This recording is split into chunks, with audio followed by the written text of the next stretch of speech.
Good morning, it's Sheila from She's a Sassy Lady, and I got this lovely little letter, crossed out the name and address so that I've got her name signed in there, but her full name. It says, "Hi Sheila, I love your gypsy work, it's unique." And it says, "I am trying to make a square narrow border and then add letter images for my grandson's high school scrapbook. He is graduating on June 9th, 2013. Can you help? I love my gypsy. Thank you." Signed, Kathy. Well, that's fine, and let's do it. I mean, I needed a Gypsy Made Simple post for this week, so we're going to give it a try. At any rate, I went too close to my heart because I needed a frame. Now, when you're doing it, you cannot work with just a border. You have to work with a frame. So find a frame, whatever cartridge you have, find a frame, and you'll need narrow, which is what Kathy wanted. So I'm using Close to My Heart Art Philosophy, and I chose that frame. Going to my my mat, I'm going to kind of center it and just move up on it. It's real easy to work this way. And as you can see, now the only thing I'm going to tell you is this is very difficult to do as far as getting the letters on the top. Now what you're going to want to do is you're going to want to have your width. You're not going to be able to cut unless you're at 11.5 inches because that's about the size your mat allows. So I like to use 11.49 so I know I can fit in with that. And that leaves me a little bit of space on the top because I've got a 10.96, okay? So that leaves me a very small amount of room on the top to lay items in. Because remember, anytime you touch the center of the screen, you're moving the center of the piece of artwork. So you've got to touch on the mat itself. Otherwise, the whole thing is going to move around, okay? So the first thing I want to do is I want to set it up on the bottom of my screen, and I want to pan. But I've got to get it up there in size so I can see. And I'm holding the bottom left button down here with my thumb so that I can pan on the screen and it moves around, but it does not move the artwork. And what I want to do is I want to get my piece of artwork all the way down towards the bottom where it's within the cut lines. And it's within the cut lines so that I have as much space as I can on the top to work with. Okay? So now I'm going to zoom out and look at how much. This is all I have to work with, is that little bit of space, so that when I want to do something I have to click off of the mat. Okay? So that's why I'm saying this is very hard to do. Now if your lettering was on the side, going up and down on the side, that would be fine because then you could go to the 12 by 24 mat, still work on it, have plenty of room to work on over here on the edge to click back and forth on. But you would then go back to your 12 by 12 screen to cut, you know, because you want to keep it to a 12 by 12 page. So we've got this very small space right up here to work with, okay? So that's all we're working with. Now I'm going to go to letters, and I love the Mickey font. Now you can use any font you want, Kathy, or anybody else. Use whatever font you like. I like the Mickey font because it's not only is it pretty, or chunky for a boy, I should say, not pretty, but chunky for a boy, but it's also easy to work with, okay? And I'm going to use cap locks, and let's see, my next grandson's birthday is going to be Gavin, so I'm going to use Gavin's name, and I'll set mine up for Gavin, and it'll be a birthday. So I am going to first put my cursor up here. I'm going to make the height of my letters, doesn't give me much room, but I can hang over into the frame. Okay, I can hang over into the frame, and I'm going to make them 2 inches high. So I'm going to set my cursor at 2 inches. 2. Okay, and my cursor's there, and let's get it over here. And all I'm going to do is type Gavin, G-A-V-I-N. Now you said you wanted to add artwork. You can add any piece of artwork you want to this. Oh, excuse me. Just so that I can show you, you can do any piece of artwork. Let's go back to this, and let's go to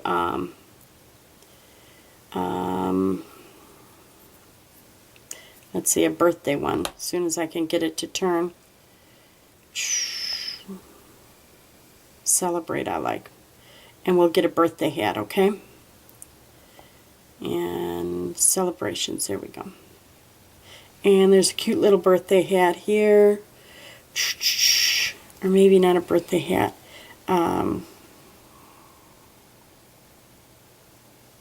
What do I want? What do I want? We'll use that. And then we're going to go over here in front of the whistle too.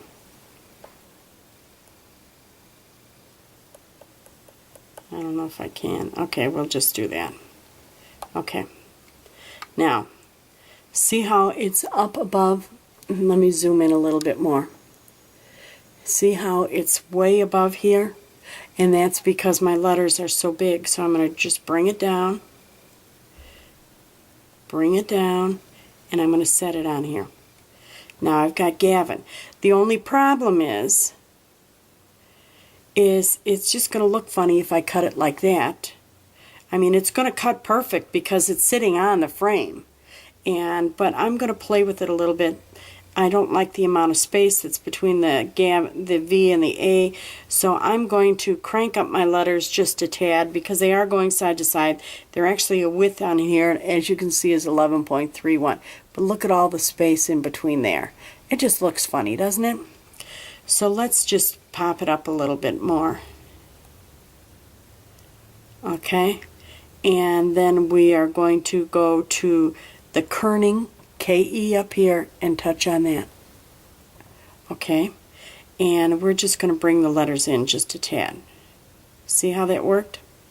Just a tad. Okay, I went too far. Okay, now I'm going to move the G. Now, what I'm going to do now is move each one of these letters individually so that I can get them in within the space. I want to double check the top, and I've got a little bit more space on top, so what I'm going to do is move it up, and that's where I've got it. I've got my pan button on, my thumb on the lower left-hand corner, and see how the G is off. So what I have to do is just click on the G, and then move it over so it's within, oops. So it's within the screen. I moved it too much. You got to make sure you have the G highlighted. And I want to get it within the cut line. And I seem to be looking at the thing and not moving it right. I keep hitting it. And I just moved the frame, I think. Okay, I've got the G within the space. Okay? Now we're going to tap on just the A. And we're going to move it over because it's a little bit too close. And look at all the space there. So I'm going to move the A. Whoops. When you know you saw everything move, hit the back button. See how that frame moved? Okay, touch the A again, just the A. And that's, remember I told you this is very difficult to do. It's actually simple to do, it's just difficult because you got to really watch what you're doing to get all the different spaces in that. Now what I like to do is I like to turn the letters, but this one is turned just fine. And now we're going to move to the V. And we're going to move the V, the V a little bit closer. And I like to turn it a little bit, so I'm going to do the circle thing and just tip it a little bit. Now the only problem is it just went off the top, so we got to go back. And I went way off. Okay, so we can tip this way. There we go. We can tip that way, and we've got the V right in there fine. Now I'm going to use the pan. My thumb is on the lower left-hand silver button, and I'm moving over, and I'm going to grab just the I, and I'm going to move that over. Okay? Now I'm going to take just the N, and move that over a little bit closer. Now I'm going to go to the whistle that I picked, and the whistle I'm going to make bigger. I'm going to make bigger, the little, and now I've gone off to the side, but we're going to drag it into the frame a little bit. Now, see how I just keep moving it over? Whoops, clicked off of it. Click back on. Okay, now we've got it. Now, here's the interesting part. All of these, the word Gavin and the whistle is one piece. Click, see, it's one piece. What you need to do, because I'm sure Kathy and anyone else who's going to be doing this for a scrapbook page, is I am sure that what you are going to do is want that a different color. You don't want it just a part of the frame. I mean, you want it on the frame because it's easier to cut and put together, but you want that a different color. So I've got that all highlighted, Gavin. I'm going to hit the plus screen over here. And I've got a layer 2 and just hit copy. And I'm going to move it over. And I want to look at it. So over here is a little eyeball. Touch the eyeball and the first page disappears. Now my letters aren't really touching except for the G-A and a little bit on the N and the I. So what I'm going to do is they're all grouped together. I'm going to weld it so that it doesn't cut that A and the G apart and that it's one piece. So that's welded as one piece, okay? I'm going to go back to layer 1 and you can see layer 2 through it. So I'm going to use the little eyeball to hide layer 2. I am going to grab the whoops. Remember I told you it's hard. You got to touch lightly. I'm going to touch my little Gavin with the the whistle on there, and then I'm going to touch the frame. Oops, and for some reason I undid the other. This I moved it. Okay, touch, group button, frame. Now they're all one piece except they're not welded. Welded together. Now watch. Touch the little eyeball and look at how it cuts out. Just perfect. It's going to cut, and I'm going to see how I want to zoom in so you can see a little bit more here. Look at that, how it's cutting that Gavin. It's all a part of a frame right now. It's going to cut all little pieces out there. But the nice part is you've got Gavin on layer 2 here. And if you wanted, you can ungroup this and you can do each letter a different color.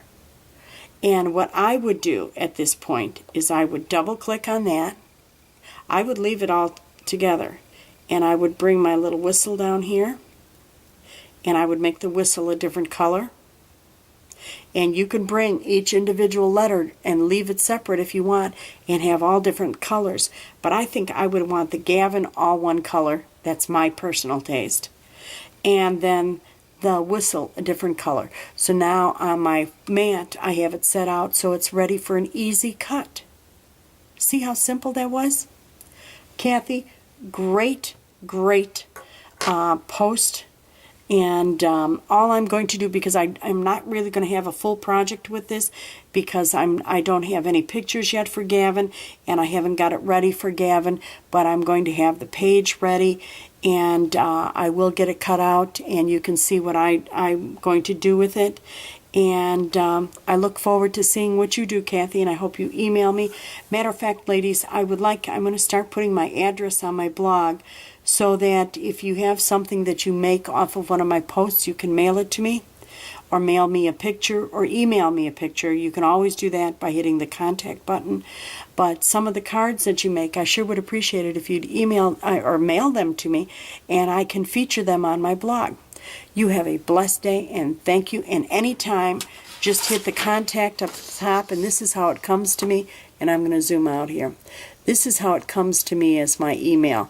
When you hit the contact button, it comes back and I get the message, and unfortunately I guess Kathy emailed it to me on either late Friday, or no, she emailed it to me yesterday, and I didn't get back to her until this morning, and because I was in Florida over the weekend. If I don't get back to you right away, that means I'm out of town.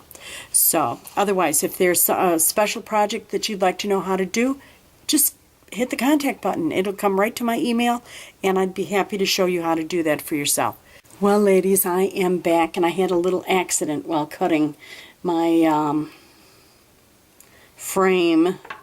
Do you believe this? I had this sitting in the inside of right in the front of my Cricut, and when I opened it up and I didn't notice it, and I fed it in my mat, and it threw everything off the edge, and so I've got a little cut. Look at this, and I'm going to zoom out here. I've got a little cut in the frame right here, but that wouldn't happen except for the fact that this got jammed inside my my expression. But I'm not going to cut another one again, basically because I don't need this particular thing, but I did want to show you what it looks like how easily this works. I mean, it's so perfect. Look at this. Absolutely perfect. Cut everything just right, and all that's left to do is to print out the Gavin, and then you lay your coloring down, and then of course you go on with your scrapbook page right here and you make your page. How nice is that? I mean, you gotta love it. It's as easy as can be.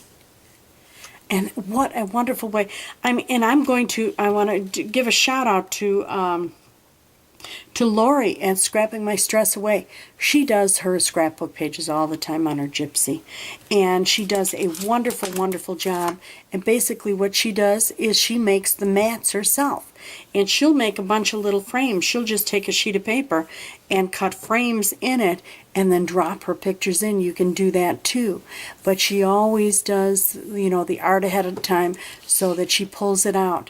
Now all that's left, like I said, is Gavin, and I'm thinking about glitter paper like this to put on it, and I went to find it and I am out, and all I have is bright yellow, and I thought that would look tacky, so I'm not going to have a completed project for you to show you.